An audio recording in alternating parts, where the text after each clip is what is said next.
Seja muito bem-vindo a mais um programa O Despertar, que fala sobre empreendedorismo, moda, beleza e bem-estar. É só aqui no programa que você vai encontrar. Se eu fosse você, eu ficaria ligadinho aqui no nosso programa de hoje, porque hoje nós vamos falar sobre empreender. Vamos falar também que empreender não é administrar, como é importante você aprender sobre administração para gerir a sua empresa e ter uma empresa de sucesso. Logo, logo, eu sou Ellen Duarte e também os outros quadros que vai falar sobre psicologia, a Soraya que vai trazer dois entrevistados aqui maravilhosos para falar sobre empreendedorismo. Então fica ligadinho aí e não perca o nosso episódio de hoje.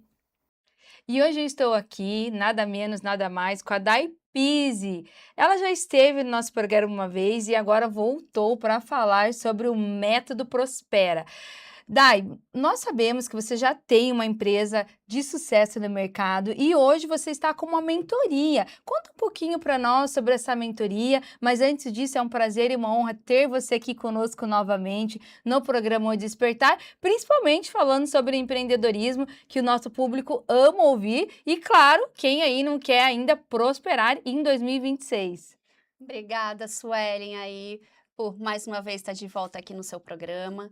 É muito bom falar com essas pessoas, principalmente quando a gente traz aí uma metodologia, números, prosperidade para eles. Então, o que me trouxe a criar, né, o método sempre foi um sonho trabalhar com empreendedores ou autônomos, né, aquela clínica, aquele salão, porque toda a minha carreira profissional sempre foi voltada para o corporativo. Então, hoje sou CEO de um escritório, onde trabalho ali desde as finanças, contabilidade e controladoria, entregando indicadores para as empresas. Mas o pequeno empreendedor sempre ficou fora desse mundo corporativo. E agora, com muito carinho, desenvolvi uma metodologia para levar para esses empreendedores também um pouquinho desse cuidado. O Sebrae divulgou no início do ano uma pesquisa que em 2025 foi o recorde de aberturas de CNPJ no Brasil. É verdade. E juntamente com isso, ele também trouxe um indicador que 40% dessas empresas têm a probabilidade de fechar em até um ano por falta de gestão financeira. Então, o que me motivou trazer isso, né, compartilhar um pouquinho do meu conhecimento para esse público foi trazer essa ajuda, que é muito triste a gente saber que o brasileiro ali tem muita vontade de crescer, de prosperar, de ir, vende e faz acontecer, mas não tem aquele cuidado na gestão financeira que é onde os negócios acabam morrendo. Eu até estava conversando com umas outras pessoas, né, que vão estar no nosso programa daqui a pouquinho com a Soraya, e falando sobre isso, né, o quanto é importante a gente administrar e cuidar da nossa empresa na parte da administração, porque sem administração não tem como prosperar, não tem como às vezes a gente tem uma boa venda, uma boa colocação, às vezes a gente tem aquele jogo de cintura para trazer clientes, mas não tem cursos ou uma mentora ou alguém, até mesmo uma empresa de contabilidade, porque também a gente precisa entender de contabilidade um pouco, porque também não podemos ficar presos na mão somente da contabilidade ou de um advogado da nossa empresa, enfim, a gente precisa entender de uma modo geral de tudo que a nossa empresa precisa para se tornar uma empresa de nome, renomada e com certeza uma empresa próspera, né? Exato. Então foi daí que com muito cuidado, né, eu criei o método Próspera, que a gente trabalha ali uma estrutura de 5 P's, uns 5 pilares, né, com o propósito de estruturar, entregar a clareza dos dados e indicadores deles. E você pode contar pra gente, porque eu fiquei super curiosa, o que seria esses 5 P's? Então, o primeiro P é propósito, né? Qual o propósito de eu, empreendedora, para o meu negócio? Meu propósito é que essa empresa, ela seja uma empresa familiar, que tenha uma sucessão com os meus filhos, que seja duradoura. É uma empresa que eu estou criando e dando toda a atenção para ela para vender daqui 5, 10 anos. Então, qual é o meu propósito que eu tenho com essa empresa? Segundo P, planejamento. A gente faz um Importantíssimo, né? planejamento para os próximos 2 anos, né, com o empresário, estabelecendo metas e objetivos e as estratégias para chegar nessas metas. Então, eu crio todo esse planejamento com ele, para que ele tenha uma visão clara, né? E isso já dá uma clareza da onde eu estou, para onde eu vou chegar com o meu negócio. Terceiro P, proatividade. O que é proatividade? É você estruturar seu financeiro de fato, né? É montar ali um fluxo de caixa, então a gente pega ali na mãozinha, estrutura um fluxo de caixa, os indicadores da empresa, quais são os indicadores mais importantes para essa empresa, para o seu negócio, né? Especificamente. Então, a gente estrutura esse financeiro juntamente com esse empresário, para que ele entenda essa metodologia e dê continuidade depois. Importante. O quarto, a performance. A gente planejou, a gente organizou, mas agora a gente precisa medir, né? Tudo que não é medido, a gente não sabe para onde está indo. Igual uma receita de bolo, né? Se você não usar a A medida medida correta, certa. com certeza vai dar errado. Exato. Então, é o medir, né? Então, a performance, a gente cria os indicadores, ensina o que ele tem que ler desses números, olhar, ter esse direcionamento mês a mês dentro do seu negócio. E o terceiro, que é o prosperar de fato, né? O que chegou lá na última linha, qual é a minha margem? Sim. A minha margem de lucro, que é o que importa no seu negócio. Então, a gente cria toda uma estrutura, porque, Daiana, eu quero ter 10% de margem de lucro, eu quero ter 15%.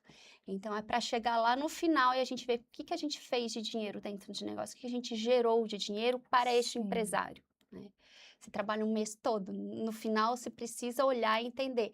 Eu gerei 10%, 15%, 20% de palpável, né, de lucro dentro do meu negócio. E você disse uma coisa muito importante, né? Eu trabalho há algum tempo já com a questão também de mentoria para empreendedores, mas de um modo geral.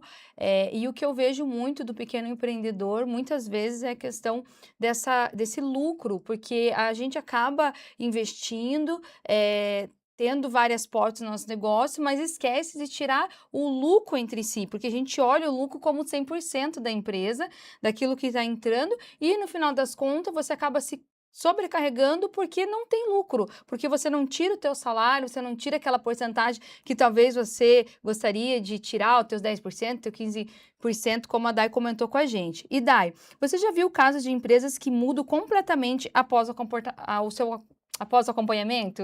Sim, sim, muitos, né? Então a gente entra e vê lá, tem faturamento, vende super bem, tem um faturamento muito bom, mas tá com dificuldade financeira. E aí ele não consegue entender, né? Bom, mas eu vendo bem, eu faturo alto, mas chega no final do mês, não me sobra nada. E a pergunta é: onde está indo o meu lucro? É. Então, a gente estrutura com as minhas mentorias, a gente estrutura esta empresa, trazendo essa clareza para ele, da onde está escoando esse faturamento dele, porque para algum lugar está indo.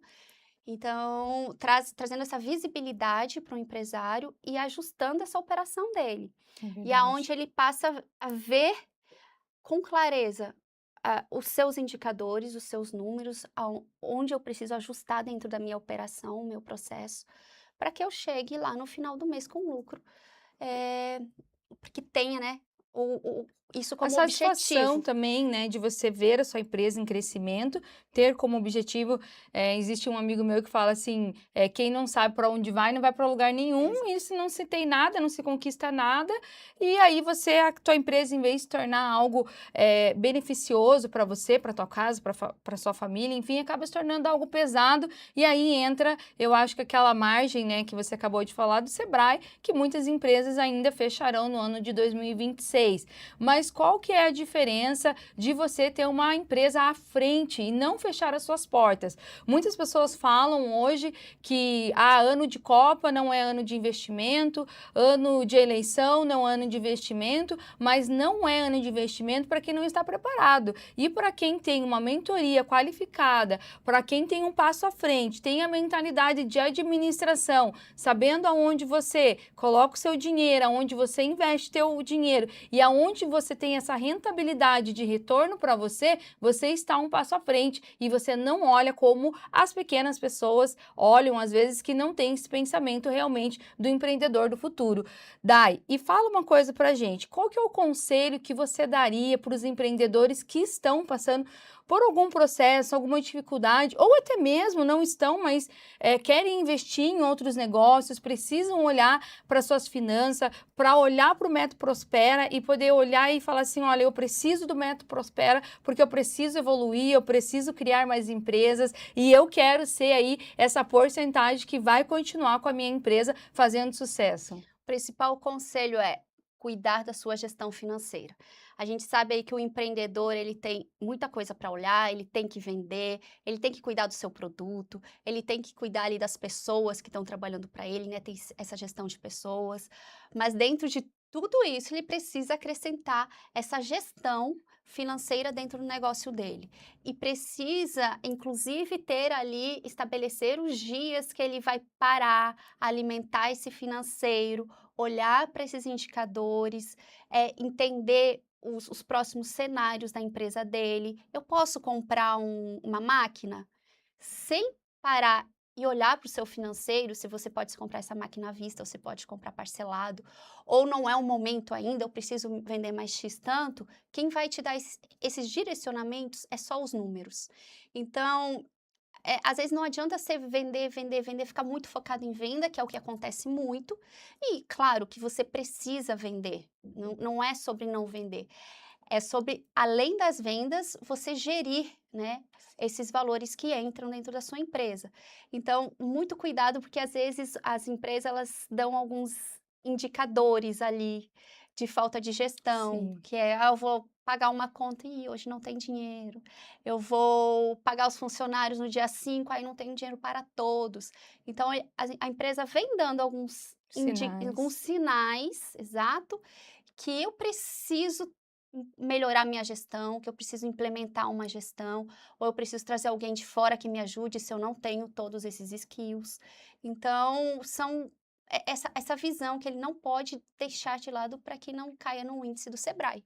Então, além da sua mentoria, você faz toda essa avaliativa para o empreendedor, olhando da forma como a empresa dele se encontra, o que ele precisa para realmente prosperar. Então, seria a mentoria no modo geral, mas também essa individualidade de cada empreendedor, né? Exato, exato. Cada empreendedor tem uma individualidade, tem uma cultura, tem um jeitinho de lidar, mas a estrutura de um financeiro, a gente é um padrão, mas a gente traz ali os indicadores importantes para o negócio dele, né? Para o Perfeito. meu negócio, quais são os principais indicadores que eu tenho que estar olhando? E para quem está nos assistindo e quer ter você como mentora e ter uma empresa que prospera, qual é as suas redes sociais e como pode te contatar? Tem o Instagram, que eu coloco bastante conteúdo para quem quiser seguir acompanhando e entendendo como ajustar o seu financeiro. @daipise. Bastante material lá até para estruturar seu financeiro. Olha só, então, @daipise para você que quer que a sua empresa esteja um passo à frente em 2026. E olha, 2027 está logo ali, hein? Não perca nosso próximo episódio com muito mais empreendedorismo para você que está nos assistindo daqui a pouquinho, moda e beleza e bem-estar. Fica aí conosco. Olá, estamos aqui no programa O Despertar com Suelen Duarte e eu, Soraya Calil, no quadro Conexão Empreendedora. Pessoal, uma última vez que a gente estava aqui, eu falei para vocês sobre transição de carreira, eu sou especialista nisso, e hoje eu trago a doutora Angélica, que é especialista em psicologia, justamente para ela nos ajudar a tirar algumas dúvidas da psicologia relacionada à transição de carreira. Tá? Então, doutora Angélica, eu tenho algumas dúvidas e vamos lá ver como que você pode nos ajudar. Primeiro, eu queria te perguntar, Soraya, assim, quais são os maiores desafios que você acompanha nas pessoas que você entrevista e que você tem na tua networking, né, nesse assunto ligado à transição de carreira? Tá, então, eu tive a minha transição de carreira há uns 2, 3 anos atrás, e eu também hoje tenho clientes que estão nesse momento. E aí, falando da minha transição específica, eu, voltando um pouquinho no tempo, eu não tinha na época um acompanhamento de psicologia que talvez pudesse ter me ajudado a perceber alguns sinais mentais e corporais que estavam acontecendo comigo e que, né, eu já comentei num outro quadro com você que eu fui durante muitos anos workaholic e eu não tinha a consciência de por que eu era workaholic. E hoje eu também tenho muitos clientes e uma constância ou algo que eu percebi que acontece com os clientes, e aí eu queria jogar essa pergunta para você, é o seguinte: quando eu percebo que o cliente ele quer conversar sobre uma transição de carreira, mas ele se vê preso no emprego atual. É como se alguns deles querem trocar apenas de emprego mesmo, de empresa. Alguns querem transicionar completamente de carreira, porque hoje em dia a gente sabe, com a neurociência, inclusive fala, né, que o ser humano está vivendo mais. Então, que a gente pode... quem disse que a gente precisa trabalhar 30 anos no mesmo ramo, fazendo a mesma coisa? E foi isso que aconteceu comigo, porque eu achei que eu nunca fosse sair do ramo onde eu estava, só que em determinado momento eu comecei a me questionar, não, mas eu quero fazer outras coisas, eu quero me desenvolver de outras formas. E a minha maior dificuldade hoje é como que eu faço esse potencial cliente ou esse cliente entender que ele não está preso, que isso é uma forma de como ele tem a consciência naquele momento. Então, como psicóloga, né, você já teve algum caso assim relacionado à carreira mesmo? E como é que a gente pode trazer a psicologia para suporte de transição de carreira nesse sentido da pessoa perceber que existem inúmeras oportunidades? Sim. Isso é muito comum, né? E um dos objetivos do tratamento psicoterápico que entra nesse processo é trabalhar a flexibilidade e trabalhar um olhar assim de como eu quero viver, né? Eu antes de falar o que eu tô pensando aqui, até lembrei de um exercício enquanto você falava, que a gente pode escrever uma cartinha pra gente dizendo quem eu sou hoje, no que eu me transformei, o que eu gosto em mim, o que eu não gosto em mim e no que eu faço, né? E uma segunda cartinha, né? Quem eu quero ser? O que eu quero buscar para mim? Parte desse problema, eu acredito que esteja conectado, também é uma questão, né, dentro da complexidade humana, complexo também, do não saber nomear o que você está vivendo. A gente liga um botão automático e vai. Exatamente. Né? E aí, dependendo da cultura da qual você veio, daquilo que você ouviu, das tuas coisas, das tuas regras internalizadas, muita gente sim pensava que o ideal era entrar numa empresa, se aposentar, crescer dentro dessa empresa e ficar por lá, né? Que também não tem nada de errado nisso. Não. Né? Tá ok. Só que não é mais o que a gente vive na atualidade. Nem para as empresas e nem para quem trabalha nessas empresas, né? As pessoas, eu atendo pessoas, por exemplo, que têm uma sede por se desenvolver, só que às vezes são pessoas que já têm altas habilidades ou estão fora da curva, não tem ninguém mais para ensiná-las. Você entende? Então elas vão de uma empresa em outra buscando aprender coisas novas, sendo que elas estão já lá no topo, né? Então é bastante E aí aquilo difícil. acaba não preenchendo Não que aquela pessoa necessita. Não preenche muitas vezes, né? E aí, o que que é importante? Trabalhar essa sensibilidade do olhar, ou do conhecer-se, no sentido de que o que me segura aqui?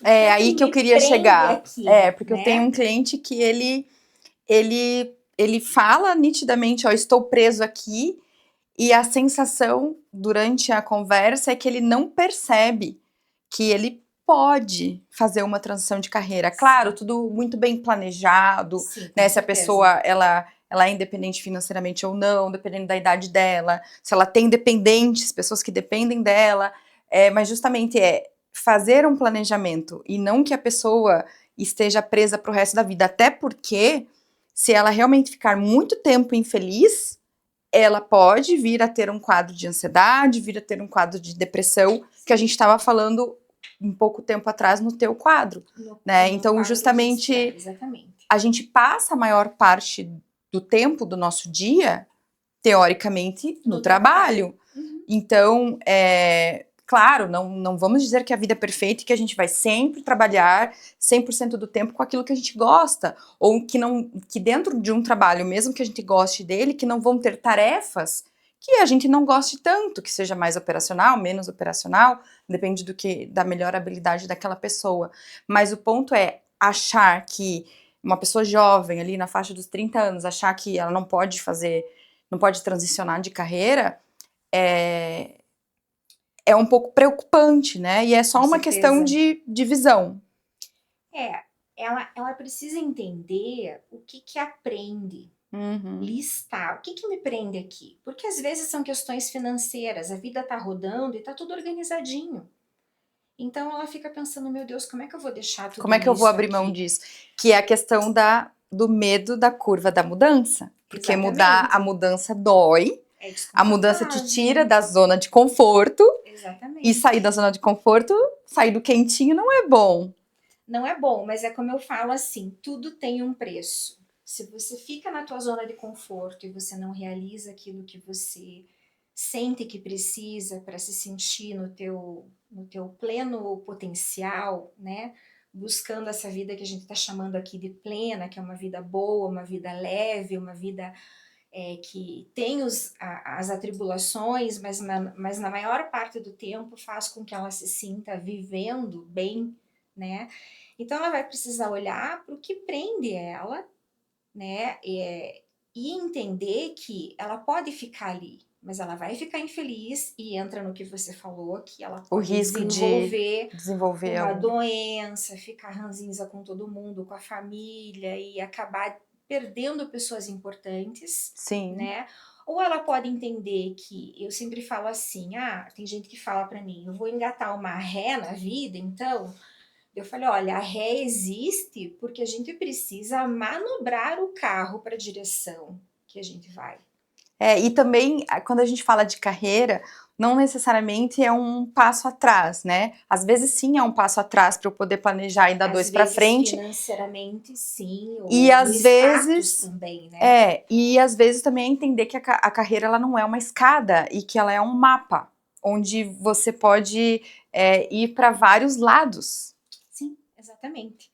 E dentro desse mapa é importante que ela manobre para ela pegar a direção que ela precisa. Uhum. Porque na linguagem da análise do comportamento, a gente fala em reforçadores, né? Então, nós temos reforçadores que nos desenvolvem, que é você buscar um desafio novo, você se entregar para ele, assumir as consequências dessa escolha e isso te deixar feliz. Sim. Ou a gente pode ficar no mesmo lugar por conta de uma estabilidade que Ou de uma de crença. uma criança que ela não pode sair porque ela está atendendo.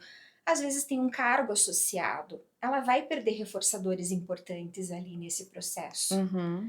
Mas ela vai ficar só para evitar um desconforto.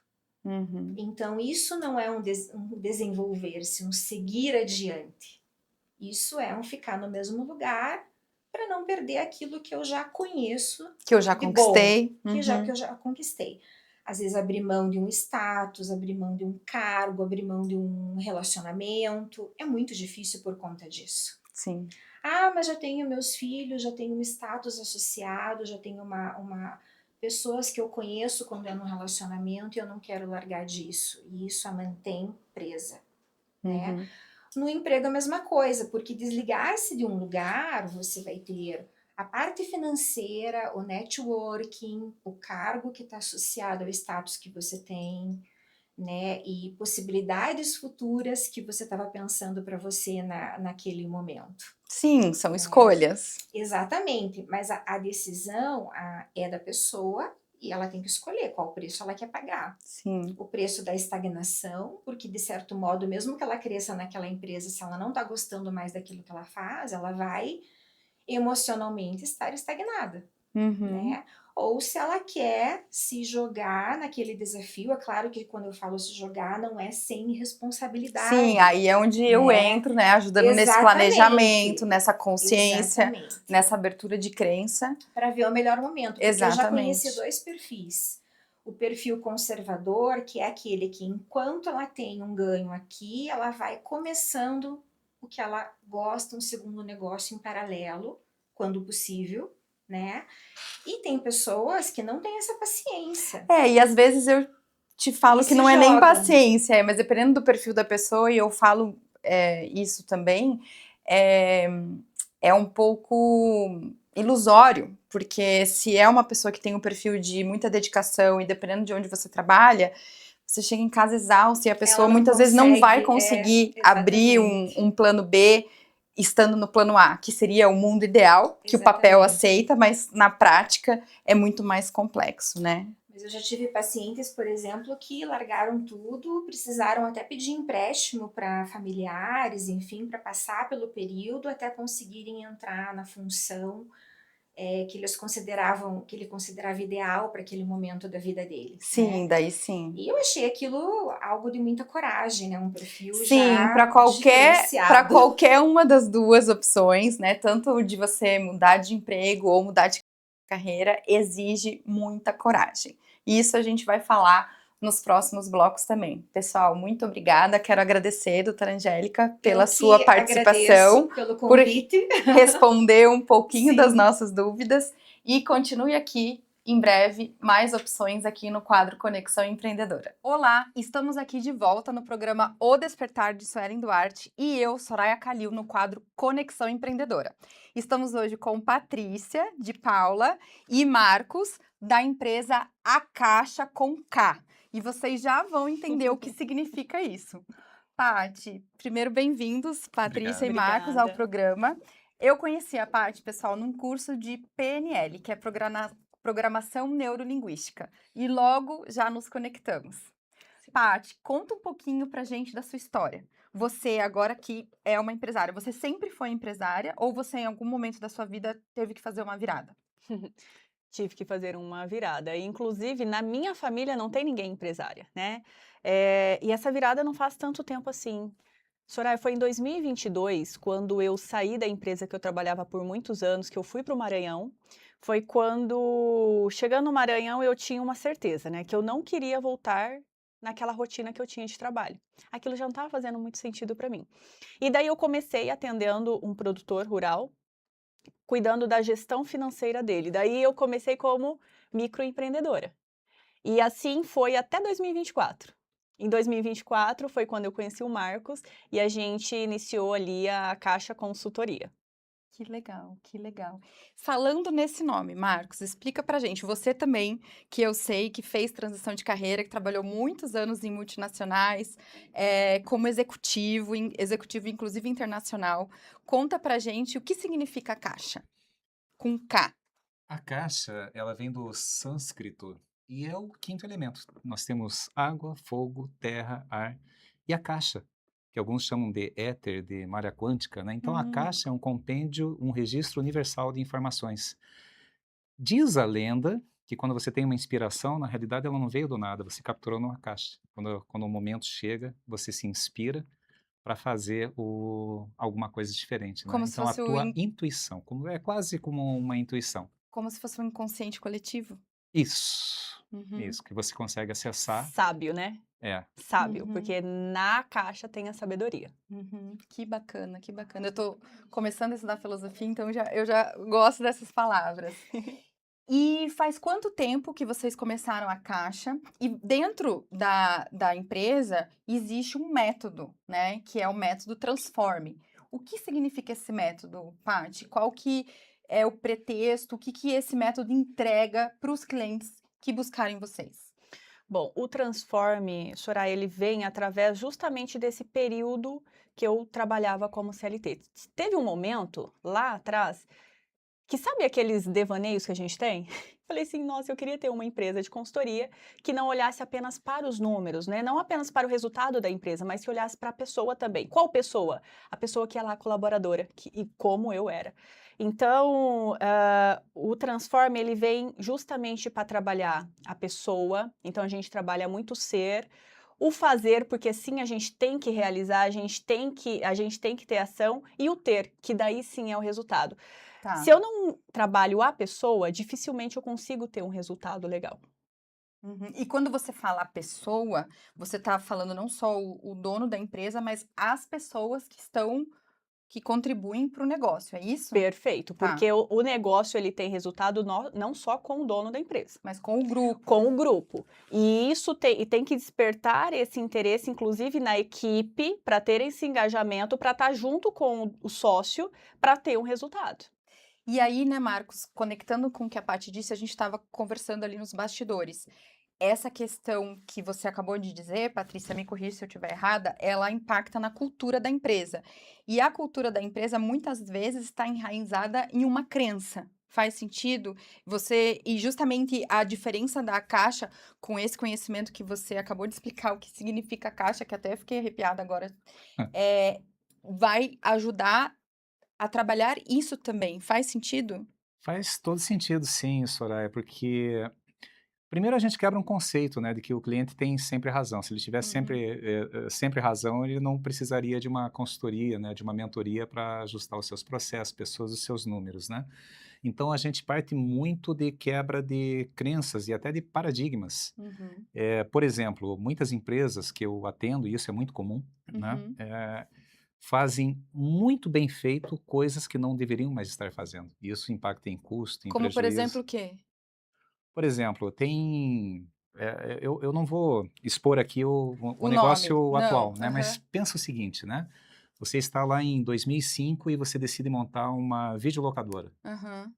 Tá acabando, os streams estão. Então, e tem Sim. muitas empresas que nos procuram, que daí já na parte de análise de trazer para o Pra plano de estratégia? clareza, Uhum. até antes da estratégia, né? Quando a gente traz para clareza, nós analisamos os resultados, como que está o modelo de negócio dessa empresa, para saber se faz sentido ela fazer bem feito o que não deveria estar fazendo. Entendi. E às Agora vezes deixar entendi. de fazer coisas que estão na linha de negócio dessa empresa. É como se a empresa estivesse no momento já de se transformar, Isso. né? Igual a gente brincou, questão da Kodak, né? Que ela foi a primeira a inventar a câmera digital, Sim. mas eles achavam que aquilo não Não era, fazia não era o sentido. momento.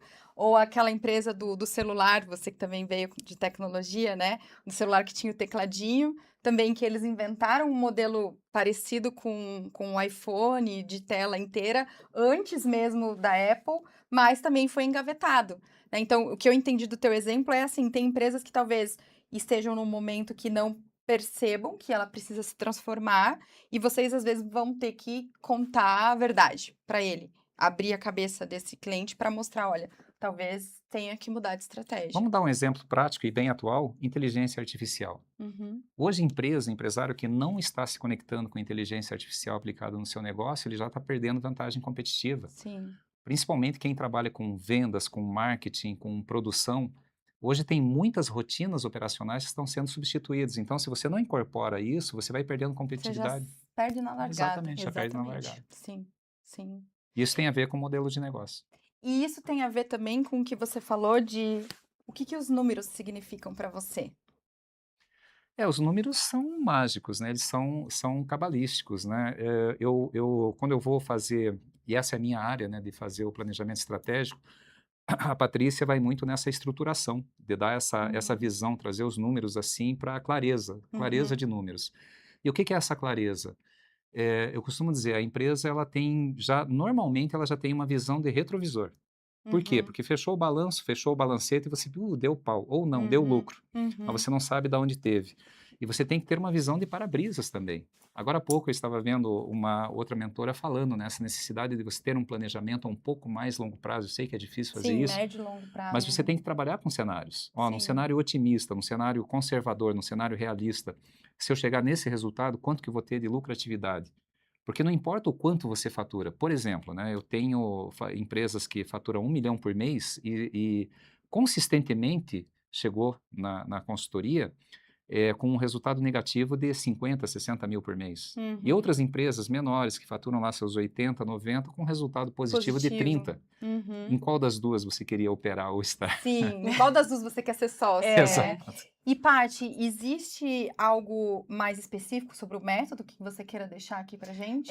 E até o Marcos trouxe aí um ponto, né, que a gente trabalha. Primeiro ponto do método é a clareza. Tá. Então a gente trabalha clareza. Clareza não só de números, mas de mentalidade. Por isso que você Ok. trouxe da crença, a gente precisa olhar para isso também.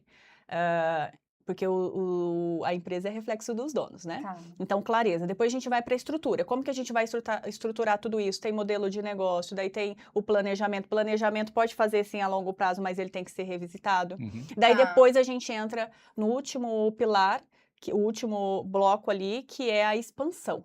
Tá. Que daí já entra ferramentas, né, de BI, como que a gente vai expandir, o que é necessário para expandir, pode entrar a tecnologia, daí entra realmente a expansão do negócio. Tá. E, pessoal, pra gente ir quase fechando aqui, como vocês se sentem hoje? Os dois que saíram do mundo corporativo e hoje empresários, podendo contribuir com outras empresas para que elas prosperem. Como vocês se sentem?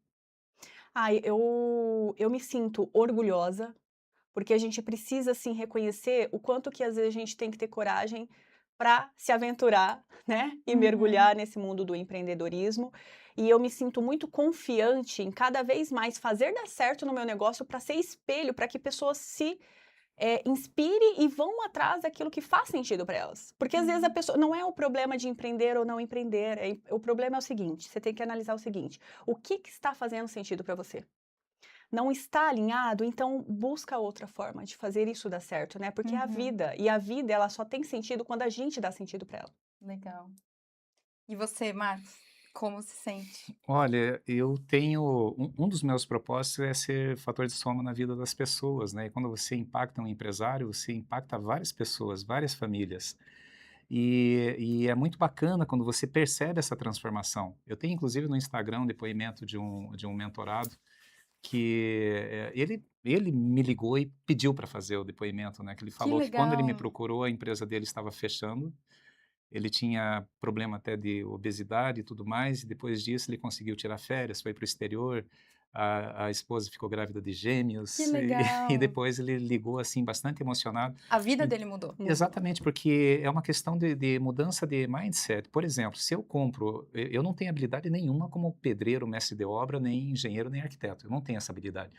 Se eu comprar um terreno num condomínio, eu não vou querer levantar a minha própria casa. Sim. Então, Você vai o contratar conselho, alguém que o saiba. conselho que eu dou, normalmente o empreendedor no Brasil, ele começa porque ele tem uma habilidade técnica, porque ele é respeitado no segmento onde ele tem essa habilidade, ou porque ele tem uma boa oratória de vendas, mas precisa ter essa estrutura, essa Sim. organização, essa visão dos números, dos indicadores de sucesso da sua empresa. Ele precisa olhar sim no para-brisa, mas ele tem que olhar no retrovisor e juntar retrovisor. as duas coisas para ter sucesso na empresa. E, Paty, deixa aquela frase final pra gente ali na tela principal e o Instagram de vocês, por favor. Sim. É o transforme você, transforme sua vida, transforme seu negócio. E o nosso Instagram da Akasha é Akasha com K, Akasha Consultoria, @Akasha Consultoria, e o meu é @Patrícia Armâncio. E o meu é @Kogut com K também, KOGUT, _Marcos. É isso aí, pessoal. Obrigada. Estive aqui hoje com os queridos Patrícia e Marcos e em breve teremos mais matérias aqui para vocês. Olá, estou no programa O Despertar com Suelen Duarte e sou Vera Alves, trazendo o quadro Herdeiras do Novo Ciclo, porque nós somos a transformação e não repetição de história. E hoje a gente vai trazer um tema muito instigante que se chama inteligência emocional ligada às organizações. Até um certo tempo atrás, falar de inteligência sistêmica ou falar de inteligência emocional nas organizações, falar de solidariedade, de olhar para os funcionários, gestão de pessoas, era algo absurdo no mundo corporativo. Hoje se torna essencial esse olhar. Por quê? Porque cada vez mais nós estamos presos nessas dinâmicas. Essas dinâmicas sistêmicas que a gente traz, os marcadores epigenéticos, que trazem para nós toda essa transgeracionalidade que a gente já falou anteriormente, também vai para o mundo corporativo, porque nós somos pessoas, somos CPF ligados ao CNPJ. E trazemos emaranhamentos grandes dentro da empresa. Um exemplo nós temos de uma cliente que, obviamente que a gente fala aqui, com toda a permissão, né, que acontece. Então, essa cliente nos colocou que dentro da sua empresa, todo mundo ia embora, os funcionários não ficavam. Ela não entendia por quê, porque ela era muito boazinha. Ela fazia tudo, ela dava tudo, ela organizava tudo, ela ajudava todos os funcionários, olhava e atendia todos os funcionários. E aí, ela colocava os funcionários na cadeira dela. E a cadeira era dela. Então, não cabia duas pessoas, ou ela ou os funcionários. Então, como a cadeira era dela, os funcionários iam embora. Isso era um movimento que a gente chama oculto. A pessoa não tem consciência desse movimento e o que é que ela traz? Ela era cuidadora da mãe. Então, ela traz o mesmo movimento de cuidadora para dentro da empresa. A empresa é lucro, planilhas, a empresa ela olha para tudo isso. Família é afeto, carinho. Então a gente não pode confundir o que cada um tem como papel para desempenhar. Então nós temos outro também que chega e diz que os funcionários vão embora e vão embora e vão embora. E a gente olha dentro da inteligência sistêmica, onde a gente olha essa organização como um todo, e as mesmas leis, pertencimento, hierarquia e equilíbrio entre dar e receber, é o que emaranha também as empresas. Então, quem vem primeiro tem precedência por quem vem depois. Quando essa pessoa nos busca para olhar também para os funcionários que vão para fora, não era uma mãezinha boa que estava ali, mas na realidade era porque a empresa tinha uma crença de que o cliente sempre tem razão. Isso é a maior roubada, gente. Por quê? Porque nós precisamos ter uma ordem. E dentro da empresa dela, o cliente tinha preferência sobre os funcionários. Então, ela desequilibrava e os funcionários se sentiam insatisfeitos, porque o melhor era para os clientes e os funcionários têm precedência sobre os clientes. A empresa precede os clientes. A empresa faz o produto, ela presta o serviço. O cliente ele vem comprar e a empresa tem a obrigação de servir, né, no propósito dela a vida, dando o melhor do seu produto e do seu serviço. Mas os seus funcionários têm precedência sobre o cliente. Então, tudo isso traz desorganizações para a empresa. Quando você também coloca um funcionário para fora e esse funcionário sofreu alguma retaliação, alguma humilhação, ou o seu lugar foi tomado por outra pessoa, isso também vai trazer desorganização para dentro da empresa. Quando você está dentro da empresa ofertando muito, você está dizendo para os seus funcionários que eles são incapazes, que eles não têm criatividade e que você dá tudo. Eles vão se sentir inseguros, não vão confiar que você tem um bom comando. Isso é um movimento invisível e isso também gera problemas. A falta de conexão, de hierarquia, de pertencimento, de equilíbrio entre o dar e receber dentro da empresa vai afastar os clientes, vai deixar os funcionários inseguros e também vai fazer com que o seu dinheiro saia, o seu lucro não chegue, né? Outra situação que nós temos aqui é de uma pessoa que sempre tinha dinheiro, mas o dinheiro não ficava na empresa e ela só vivia de juros do banco. E ela chegou com essa frase: mas eu só vivo dos juros do banco. E interessante que quando a gente começou a olhar para o sistema familiar, o seu avô era agiota, ganhava e lucrava com juros. Então não era ela que vivia de juros, era a fala do avô dela. E ela trazia isso como um movimento invisível para dentro da empresa, e a empresa tinha que compensar essas pessoas. Ela não podia ser maior do que essas pessoas. Na realidade, ela é como se fosse uma fidelidade invisível. Ela sentia a pena dessas pessoas e ela fazia a mesma coisa, ela vivia de juros.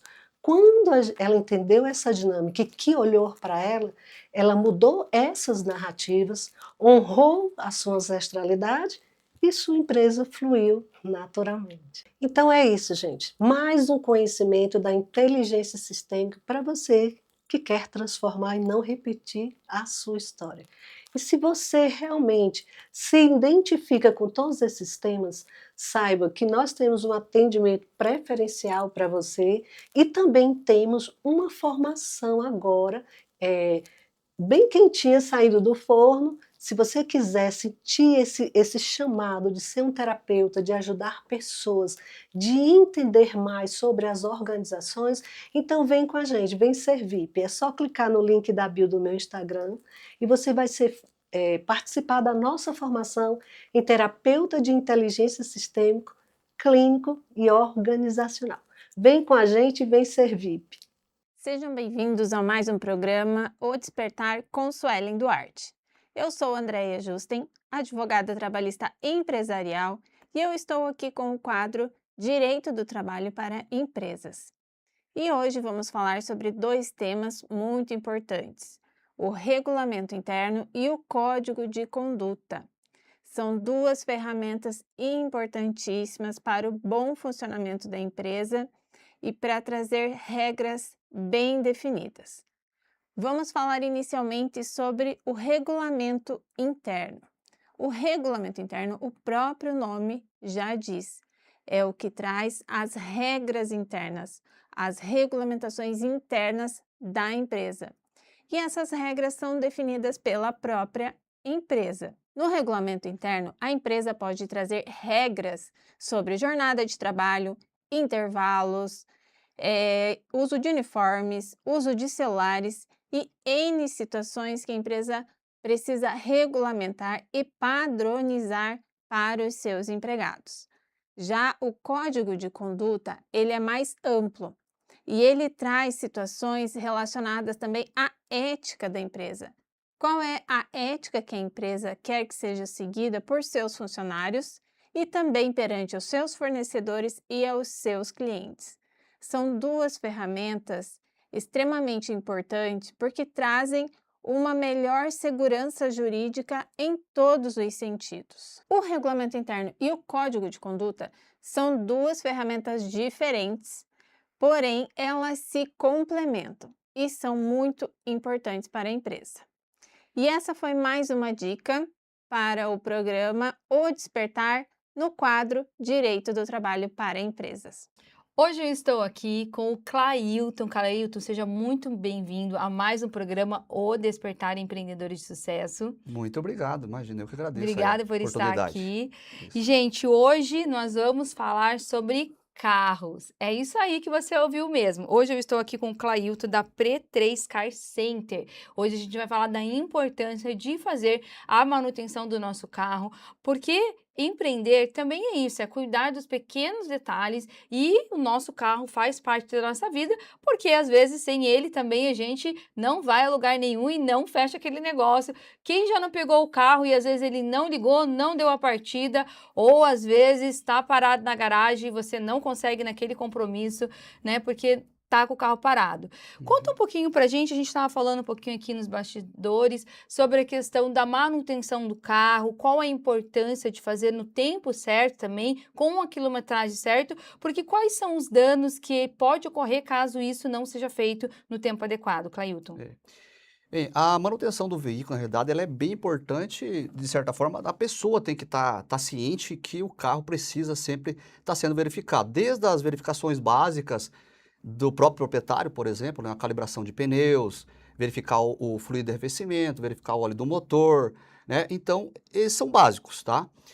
O carro, geralmente, ele passa para a revisão básica na oficina mecânica, que é a cada troca de óleo do motor, né? Que geralmente aí é na faixa de 10.000 quilômetros. Depende do uso do carro. Se é um uso severo, geralmente essa quilometragem cai para 7.000 km, tá? E o uso severo é o quê? É o carro tá parado do sinaleiro com o motor funcionando, por exemplo, o motor não está desligado, a não ser que seja um carro start-stop, por exemplo, né? Mas o carro está parado, não está em movimento, mas o motor está em funcionamento. Então isso acaba podendo chegar também à manutenção, claro, de uso severo, tá?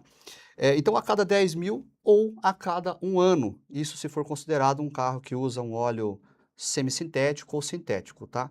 A cada 6 meses, geralmente, o óleo mineral, que hoje praticamente já quase não existe mais. Então, essa manutenção, falando do veículo, a cada 10.000, basicamente tem que estar na oficina, né? Claro, numa oficina de confiança para poder passar um diagnóstico, eu sempre digo isso, né? Lá, no caso, no meu trabalho, na minha oficina, a gente sempre orienta o cliente, vamos fazer uma verificação geral no seu carro, acho que é bem importante, Sim. porque existem muitas peças escondidas no carro que a gente não tem acesso. Então, para isso, é preciso fazer essa avaliação técnica, né? Porque não é só a quilometragem, é também o tempo de uso, né? Se você pega uma correia dentada, por exemplo, uma correia dentada, hoje, dependendo do fabricante, é claro que vai especificar de 3 a 5 anos a troca dessa correia. Mas a pessoa quase não anda com o carro. Então, ela, né, deixa o carro mais guardado, e vai chegar ao indicador de tempo e não da quilometragem. Geralmente são 2 indicadores principais, né? Que é o tempo ou a quilometragem, né? Sim. Então a gente orienta essa verificação geral do carro para que a gente possa verificar todos os itens do veículo, né? E aí a gente passa, inclusive, por sistemas, né? Então a gente orienta o cliente a fazer, porque o carro, ele, de certa forma, ele tem vários sistemas. Eu sempre procuro dividir dessa maneira, né? O sistema de sinalização e iluminação, o sistema de motor, o sistema de transmissão, né? O sistema de suspensão, direção e freios. Sim. Então, cada sistema desse, existe mais outros sistemas envolvidos. Se eu pegar o motor, eu tenho o motor, mas daí eu tenho o sistema de injeção eletrônica, né? Que aí eu vou ter os fluidos, né? Que é o sistema de arrefecimento, que tem data para ser trocado também. O fluido de freio também tem data para ser trocado, não é só quilometragem. O Uhum. fluido de freio, ele é um fluido que absorve muita umidade do ambiente, então precisa ter um equipamento para medir o fluido, porque a umidade corrói e também diminui o ponto de Olha ebulição só. do sistema de freio, né? Então existe muita coisa envolvida, mas a básica manutenção é essa que você geralmente faz a cada 10.000 km, geralmente, ou uma vez por ano, pelo menos. Fazer essa verificação geral é bem importante, porque a gente consegue pegar coisas ali que as pessoas não enxergam.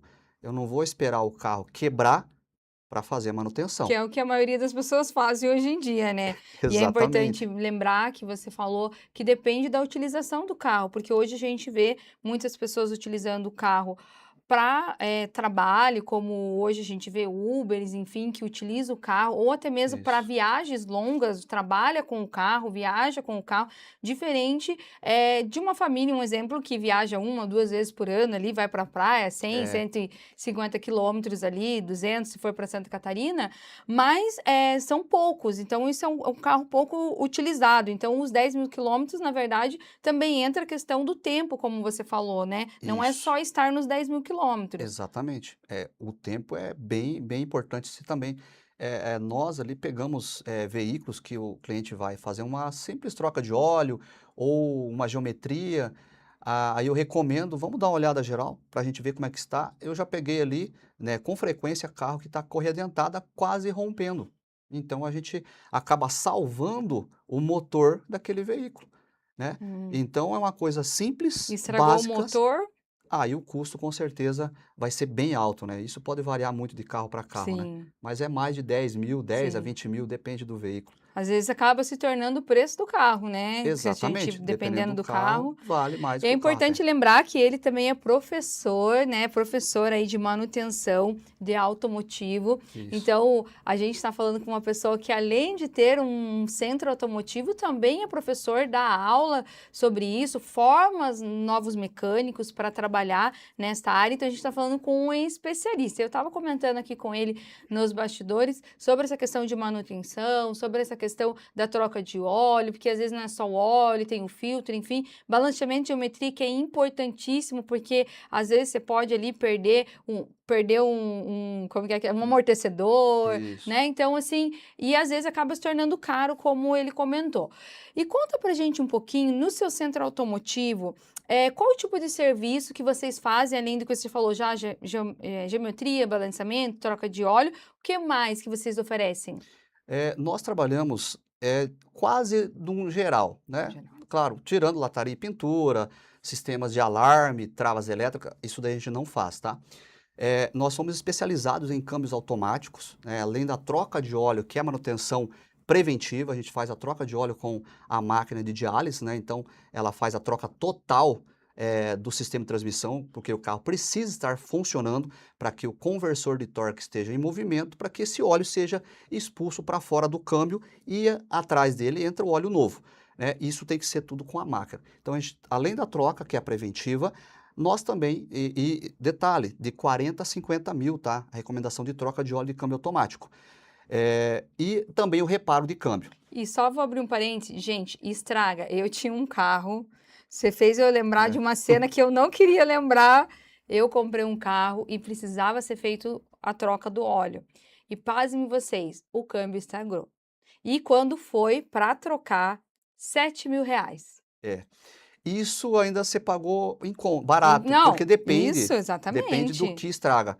Eu tô com um exemplo lá, com um carro, com um Fluence, ele estourou o trocador de calor. E o trocador de calor, a função é ter a troca térmica, ou seja, diminuir a temperatura do óleo do câmbio para que ele trabalhe numa temperatura mais estável. É bem sabido que o óleo, quanto mais quente, mais fino. E isso perde propriedade, o câmbio começa a entrar em patinamento. Então, ele foi para trocar o óleo do câmbio e a gente viu que tinha problema no câmbio. A gente foi ver, tinha água no câmbio. E veio do trocador de calor porque passa ali líquido de arrefecimento. Essa água foi para o câmbio e condenou um câmbio. Sabe quanto? R$21 mil. Nossa. Tá? Com o trocador e o óleo sairia na faixa de 3 mil. Então, a importância da manutenção preventiva é fundamental. Fundamental. Então, desde a parte de transmissão, motor, cabeçote, embreagem, suspensão, direção, freios.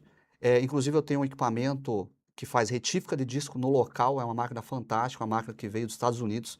Ela compensa aquela vibração, sabe quando você pisa no freio e vibra o pedal? Sim, sim. Isso é característica de disco empenado ou cubo de roda. Então, essa máquina faz a retífica no lugar. Ela compensa esse empeno pela retífica do disco. Então, deixa o disco perfeito. É claro que existem limites para isso, tá? Sim. A gente está falando de uma retífica feita de uma forma técnica. Então, precisa se medir primeiro para avaliar se está dentro da especificação ou não. Então, a gente faz essa retífica dessa maneira, tá? Então, e balanceamento, geometria, venda de pneus, né? A gente trabalha com pneus de Yokohama, tá? Então, toda Faz essa a venda, parte, troca, tudo, né? Então, toda a parte de auto center na P3 Car você encontra, é isso? Exatamente. Conta pra gente um pouquinho, para quem está nos assistindo, que quer levar, porque lembrando que a gente não está falando de uma auto center comum, a gente está falando com um professor, uma pessoa técnica que entende, né, que dá aula sobre isso, então isso é muito importante, porque ele realmente vai passar para você o diagnóstico exato do seu carro, do que está acontecendo, do que precisa ser feito. Então, qual que seriam as redes sociais da P3 ou onde a gente pode encontrar a P3 para fazer aquela avaliação no nosso carro? A gente fica, primeiramente a rede social é P3 Car Center, então se quiserem seguir, eu até recomendo que sigam, inclusive veja nossas avaliações no Google. A gente tem uma avaliação 5 estrelas no Google, tá? A gente sempre procura trabalhar da maneira mais certíssima possível, então total transparência e qualquer dúvida a pessoa esteja disponível a perguntar, tá? Então P3 Car Center é o Instagram, fica aqui no Uberaba, tá? Na rua José Auer, 1371, tá? Então, Rua próximo ali, conhecidíssima, bem próximo conhecidíssima. também ao Carmo ali no caso, né? Então, Sim, é bem próximo, próximo das Carmelitas lá. próximo da Então, fica Carolinas. ali, Então, isso. Autocenter de qualidade é na P3 que você encontra. Fica ligadinho aí que tem muito mais nesse programa. Obrigado por ter vindo falar de carros. Eu tenho carro, então eu sei o quanto é importante a gente ter um autocenter de qualidade e ter uma pessoa de confiança, que isso é muito importante. Sim, exatamente. Eu que agradeço muito a oportunidade de estar aqui, né? E a gente está à disposição. Quem quiser ligar para mim ou mandar mensagem, pode ligar que eu vou estar lá, vou estar para explicar e deixar vocês, né, cientes do que realmente é uma manutenção correta e não um achismo que muitos passam por aí, né?